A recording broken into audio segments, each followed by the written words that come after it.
Bien, bueno, primero tenemos que tener en claro qué es el bullying, ¿sí? Que se trata de un tipo de acoso, de violencia, de intimidación que ejerce un niño o un grupo de ellos, ¿no es cierto?, hacia otro niño en el ámbito escolar, ¿sí? Siempre cuando hablamos de bullying hay dos roles bien definidos. Uno es el acosador o abusador, el maltratador, que puede ser, como bien dije, uno o un grupo, porque muchas veces este líder tiene un grupo que lo acompaña en esta intimidación.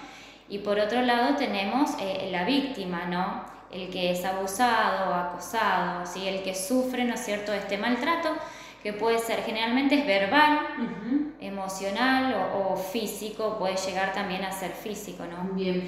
En los niños hay una línea muy delgada entre lo que puede ser el bullying consciente e inconsciente, porque a veces uno dice, bueno, no, mi hijo no es capaz de decirle tales cuales cosas a un compañero, pero a veces comienza en tono de chiste o porque empieza uno, el otro se suma, y a veces no somos tal vez tan conscientes justamente de lo que le podemos generar al que recibe ese agravio o esa burla, ¿no? Pensamos que tal vez no le puede afectar y sin embargo vemos que en muchos casos sí afecta, ¿no? Sí, bueno, tenemos que tener en claro que el bullying en realidad, este tipo de violencia se da de forma persistente, continua, ¿sí? No es que sucede un día una pelea entre compañeros, no. O sea, esta burla, este acoso, esta intimidación se sostiene en el tiempo, es de manera constante, ¿sí? Lo que debemos diferenciar de una pelea, ¿sí?, entre niños o una situación que surgió donde, bueno, se da la problemática, interviene muchas veces un adulto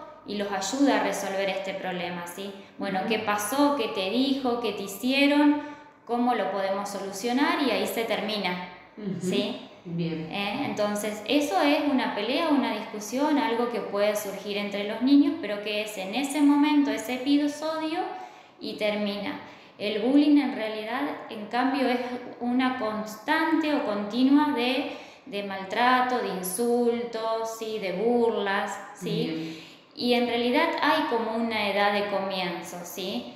Porque entre los 6 y 7 años ya se puede empezar a hablar de bullying, porque a esa edad tanto el acosador como el que recibe ya tiene conciencia de que su accionar puede generarle un daño al otro, ¿sí? Entonces ya hay una conciencia de que lo que yo digo lo va a lastimar, y a su vez conciencia de quien lo recibe de que lo que me está diciendo me hace daño.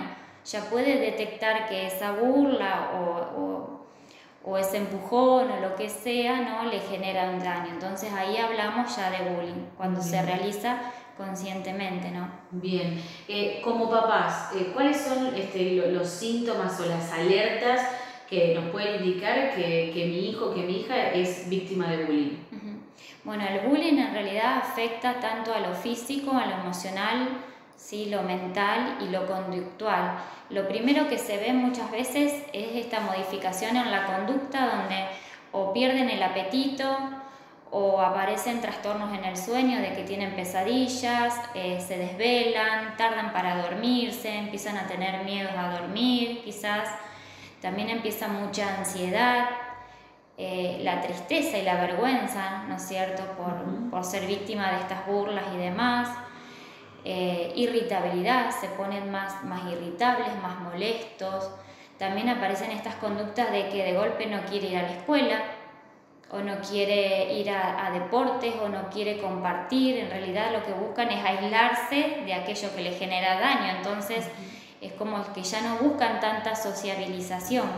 Claro. Entonces, bueno, estar atento a todas estas cuestiones. Claro, decimos cómo un papá puede estar alerta de si mi hijo es víctima de bullying, pero cómo también como papá enseñarle a un hijo de que eso no se hace, ¿no? Porque a veces hay que estar de las dos veredas, digamos, ¿no?, de los dos lados.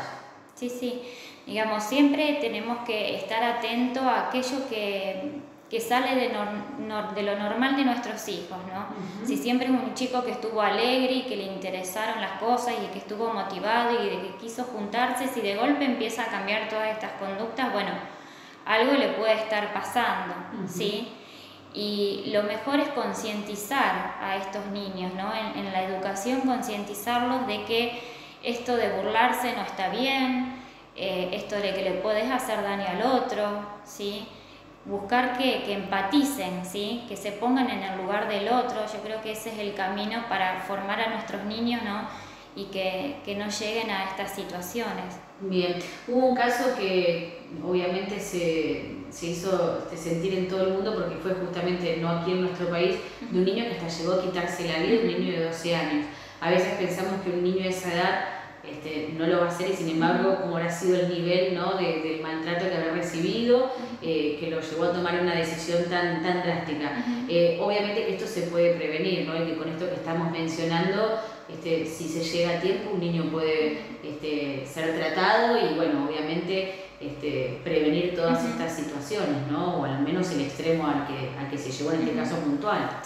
Sí, claramente que sí. Lo que pasa que, a ver, de esta forma continua y constante en el tiempo de maltratos, ¿sí? Afecta a nivel mental y emocional, afecta a su persona, a su autoestima, ¿sí? Empieza a sentir ansiedad, a caer en depresión, ¿sí? Y es muy probable que aparezcan estas ideas suicidas, ¿sí? De no querer, como una manera de no querer saber más nada con todo esto, ¿no? Entonces, como papás debemos estar muy atentos a todo esto y enseñarles también a estos niños de que la violencia no es solución a ningún problema, de que no se resuelven los problemas con violencia, sí con el diálogo, sí con la empatía, sí con la buena comunicación, sí. Por eso esto de concientizar y educar a nuestros niños para que esto no suceda. Generalmente aquel chico que ejerce el bullying viene de un ambiente donde también recibió maltrato, por ahí no necesariamente físico, pero bueno, emocional, psicológico. Entonces es la manera que aprendió a resolver los problemas, claro. ¿Sí? Y a comunicarse con el otro, ¿no? Claro, y quien debe ser tratado son los dos, el que claro, recibe el bullying y el que lo hace. Claro, tanto el que realiza el bullying como el que lo recibe, ¿no es cierto?, tienen que aprender a salir de esta situación. Por eso es importante esto de acompañar a nuestros hijos, estar cerca de ellos, lograr esa confianza para que ellos nos cuenten qué es lo que les pasa, qué es lo que les sucede en la escuela, porque es la única manera de poder ayudarnos, ¿no? Y ahí se ve la gran responsabilidad que tenemos los adultos, ¿no?, como padres también.